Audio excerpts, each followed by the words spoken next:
Advertencia. Este video contiene parodias, bromas pesadas y lenguaje fuerte. El objetivo de este video es informar y entretener, por lo que en ningún momento se busca ofender a nadie, por lo que si usted es una persona sensible o moralista le aconsejamos abstenerse de ver este video. Gracias.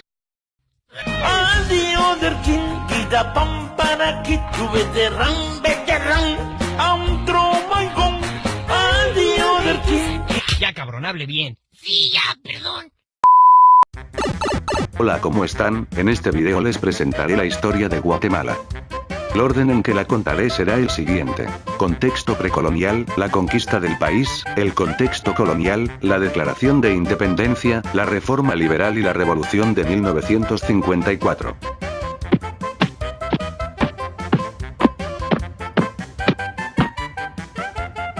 Bien, vamos a comenzar con la historia. ¡Mario! Idiota, casi me matas del susto. Ay, perdón.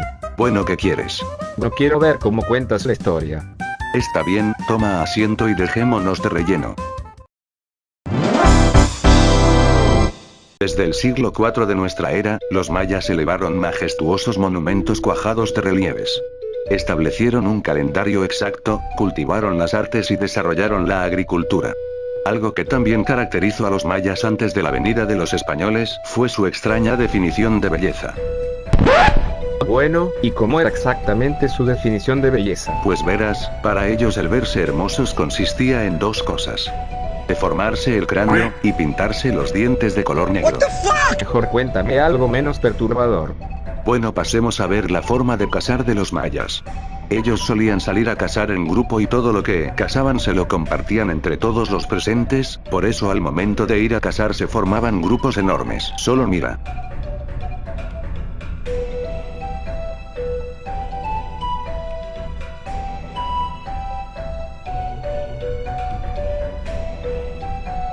Exactamente qué es lo que estaban cazando los señores mayas para que haya habido mucha gente.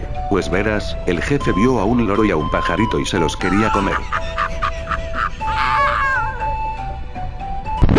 ¿No crees que está muy feliz para solo cazar a un pajarito? De hecho sí, pero mejor pasemos a otro tema. ¿Qué me dirías si te digo que los mayas inventaron el fútbol, el voleibol y el béisbol? Te preguntaría de cuál fumaste. Ya, cabrón, no estoy mintiendo, los mayas idearon un juego del cual dio origen a todos los otros juegos de pelota. No te creo ni media palabra, pero a ver, si es cierto muéstrame las pruebas. Bueno, está bien, te cuento, los mayas hacían sus pelotas a base de savia de árboles, por lo que sus pelotas rebotaban muy bien, pero también eran muy pesadas, por lo que si ibas a jugar pelota tenías que tener cierta resistencia física. Además de eso, el juego de pelota de los mayas no era un simple deporte, era un ritual en el que se honraban a los dioses. Y se me olvidaba. ¡Mario! Cabrón, deja de hacer eso que me va a dar un paro cardíaco. Ay, perdón, no solo quiero que me cuentes el juego de pelota de los mayas de una forma más entretenida porque me aburro. Bueno, está bien, te mostraré un video en el que se ve cómo es el juego de los mayas de una forma entretenida, solo mira a la pantalla. ¡Esto es inaceptable! Sí, tiene razón. Los dioses no deben jugar pelota así. Eso es lo que yo digo. Así es como los dioses deben jugar pelota. ¿Me culpas a mí? Te culpo a ti. ¿De qué se trata este juego? Explícame, ¿quieres? Hay que pasar la bola por el agujero. ¿Qué agujero? Ese agujero. Es imposible, perderemos. Un dios nunca.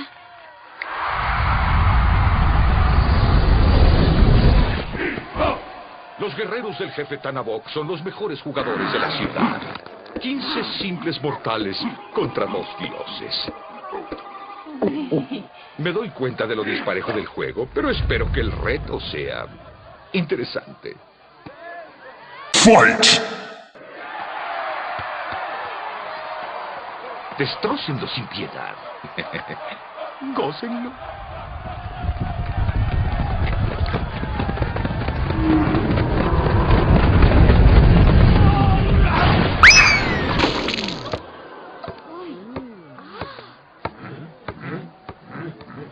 Mis señores. ¿Qué carajo es esto? Se suponía que ustedes abrirían el partido.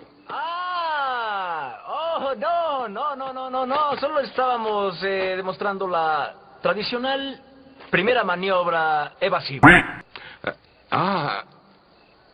Jamás había escuchado eso. Disculpa, ¿quién inventó este juego? Pues, los dioses. Claro. Te advierto que no abuses de tu suerte con él. Pero Tulio, somos los dioses.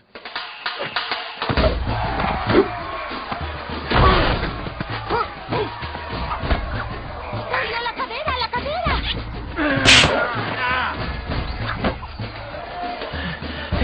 Eso es imposible.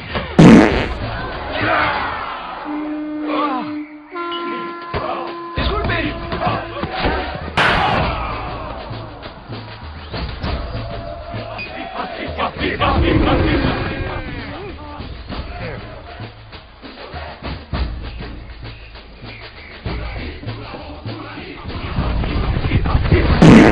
¡Ay! ¡Esa fue falta!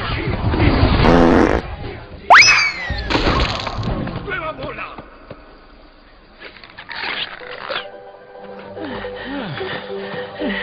Oye, ¿cuánto tiempo dura este juego?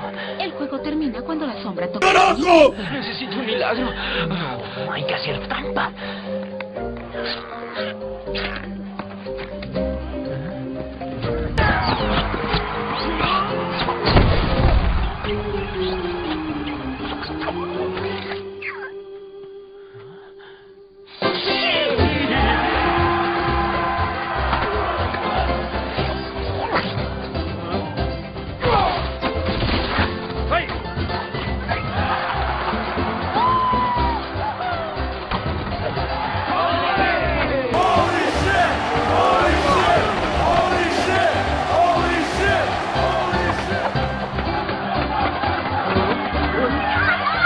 Me gusta. ¿Quién es el dios? Tú eres el dios. No, tú eres el dios.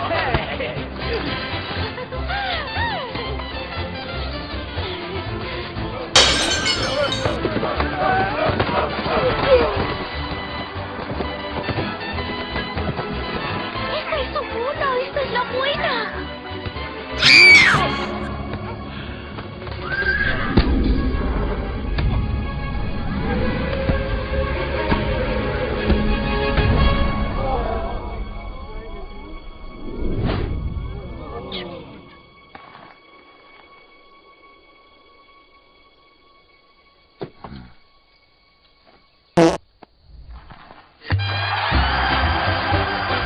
Bien, ¿y qué te ha parecido el video?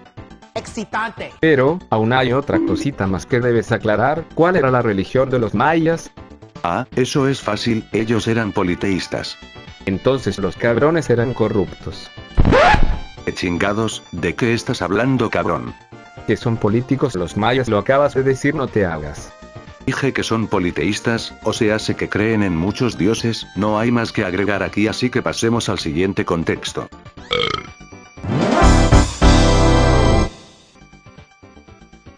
Bien, en este contexto es cuando se nos arrebata nuestra libertad. Pero Mario, ¿en qué punto exactamente es cuando comienza la historia de la conquista? Pues verás, esta historia comienza cuando Pedro de Alvarado llegó a Guatemala el 6 de diciembre de 1523, con un ejército de unos 420 soldados, de caballería e infantería, provistos de mosquetes y pequeños cañones. Alvarado envió indios mensajeros a los quichés y cachiqueles, a quienes pedía que se sometieran al rey de España, pero no obtuvo respuesta. Eso quiere decir que no nos rendimos sin la pelea. Exactamente, pero no pasó mucho tiempo antes de que Pedro de Alvarado tuviera su enfrentamiento contra nuestro héroe nacional, fue en Zapotitlán se libró la primera escaramuza. Alvarado traía indios mexicanos que conocían el territorio. Guiado por ellos inició la difícil subida de la montaña, sin encontrar resistencia militar sino hasta en los llanos del Pinal, donde se enfrentó con Tecún-Umán. Eso es verdad, pero sabes que hay personas que dicen que Tecún-Umán no fue un héroe y hay algunos que hasta lo tachan de pendejo, porque él solo mató al caballo de Pedro y no lo mata a él. Pues, si él fue un héroe o no depende de cada persona, ya que en este punto siempre habrán quienes piensen que él fue un héroe y quienes piensen que no. En fin, Pedro de Alvarado decidió fundar una ciudad de españoles, como hacían todos los capitanes al tomar tierras de indios en nombre del rey de España. No se construyeron edificios ni se distribuyeron solares. Solo se nombró un ayuntamiento, alcaldes, regidores, alguacil, pregonero. Estos, a quienes se tomó juramento en nombre de Dios y del rey, celebraron su primer cabildo. La ciudad se llamó Santiago, del señor Santiago, dice Alvarado en una carta. El asiento fue en Iximché, la capital de los caciques. Los vecinos eran todos los soldados del ejército del conquistador. Esto ocurrió el 27 de julio de 1524. Entonces, Mario, ¿cómo resumirías la conquista de Guatemala? Yo la resumiría como una patada en las bolas. ¿Por qué? Porque vulgarmente hablando, así fue como nos conquistaron. Primero nos engañaron para que les diéramos nuestro oro a cambio de espejos, después nos robaron nuestras tierras y violaron a nuestras mujeres. Dime que eso no es como recibir una patada en las bolas. Ay, ya me puse triste. Entonces, de manera gráfica, ¿cómo lo resumes? Solo mira a la pantalla, esta sería mi forma gráfica de describir la conquista de Guatemala a partir de la muerte de Tecunuman. Bien, supongamos que yo soy Pedro de Alvarado, y el mono cabrón es Tecunuman. Básicamente la conquista de Guatemala se resume a esto.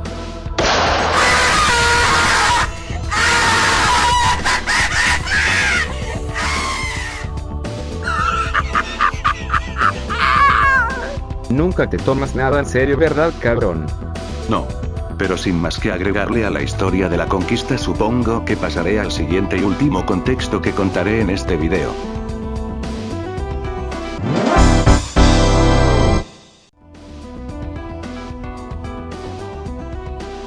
Esta época se podría decir que fue una de las más difíciles para nosotros los guatemaltecos, porque por el simple hecho de tener un apellido maya o por ser de piel negra se nos discriminaba y se nos trataba como esclavos. ¿Y eso desde qué año comenzó a ser así? Comenzó con la llegada de Pedro de Alvarado en 1524, tal como lo vimos en el contexto pasado, y terminó con la Declaración de Independencia guatemalteca en 1821, pero de eso ya hablaremos en otro video. En este momento nos corresponde detallar la época colonial de Guatemala, así que no llores. Ok, está bien. Bien, como dijimos en el contexto anterior, la capital colonial de Centroamérica se fundó con el nombre de Santiago de Guatemala en 1543, fue el centro cultural, económico, religioso, político y educativo de la región entera, hasta que la capital se mudó a la actual ciudad de Guatemala en 1773. Mario, ¿y es verdad que en esta época se conoció el cristianismo en nuestro país? Así es, el cristianismo comenzó a llegar a Guatemala a principios del siglo XVI, fue cuando llegaron más frailes y se fundaron los conventos de monjas, y también llegaron sacerdotes, pero no fue hasta el año de 1743 que se elevó el obispado de Guatemala a la categoría de arzobispado, y el primer titular de este fue Fray Pedro Pardo Figueroa. Durante esta época, la iglesia impulsó decididamente la catequización de los indios, sin preguntarnos si queríamos o no, como si fuéramos animales a los cuales les están dando casa, algo más o menos así. Jefe, ¿qué hace? ¡Es mía! Yo la encontré primero. Oh, sí, pero no abuse de ella, nomás porque sea negra y sea india. Luego vamos presos. Entonces para los españoles nosotros solo éramos juguetes. Desgraciadamente sí, y debido a la iglesia no había entonces libertad de cultos, y la católica era la única religión que podía practicarse, y si te rehusabas a ser católico en el mejor de los casos te enviaban al calabozo. Entonces quiere decir que en aquella época, si no era católico me iba preso, o peor me mataban. Lamentablemente así es, y era peor si eras negro porque te tomaban por esclavo. Por otro lado, si eras indio eras trabajador de rango bajo para los españoles. Eso quiere decir que había distintas categorías. Sí, de hecho hay 5 categorías en total en este contexto. En el primer puesto estaban los españoles, quienes en aquel entonces estaban por encima de los demás. En esta categoría se podían ver a los virreyes, gobernadores, quienes eran representantes del rey constituyendo un grupo privilegiado de poder. Porque los españoles se creían tanto, si nuestra gente no es tan mala. Ellos lo sabían, y se aprovecharon de nuestra ignorancia para manipularnos y volvernos sus esclavos y robarse a nuestras mujeres, lo que me lleva al siguiente puesto de las categorías de la época colonial. Los que le seguían a los españoles, eran los criollos, estos eran hijos de españoles nacidos en América, heredando nuestras tierras volviéndose los principales propietarios de las haciendas. Al igual que los españoles que formaron su aristocracia española, estos cabrones formaron su propia aristocracia, y la llamaron la aristocracia criolla. ¿Lo ves, Toad? Esta fue una forma de cómo crear otra corriente de proletariado sin usar mucha imaginación. Pero Mario, eso aún no explica cómo es que se robaron a nuestras mujeres, también las engañaron. Sí, es entonces que se forma la siguiente categoría, la de los mestizos, los mulatos y los sandos. Esta era la agrupación étnica mayoritaria que había en nuestro país, pero a partir de aquí es cuando comienza la discriminación, ya que a estos no se les permitía ser funcionarios públicos ni militares, a estos se les encargaban las artesanías y el comercio, pero pese a eso los españoles y los criollos los tenían trabajando como negros en la tierra, con la diferencia que estos sí podían ingresar al clero, o sea, hacia la ciudad. Entonces ellos eran los ciudadanos cualquiera de aquellas épocas.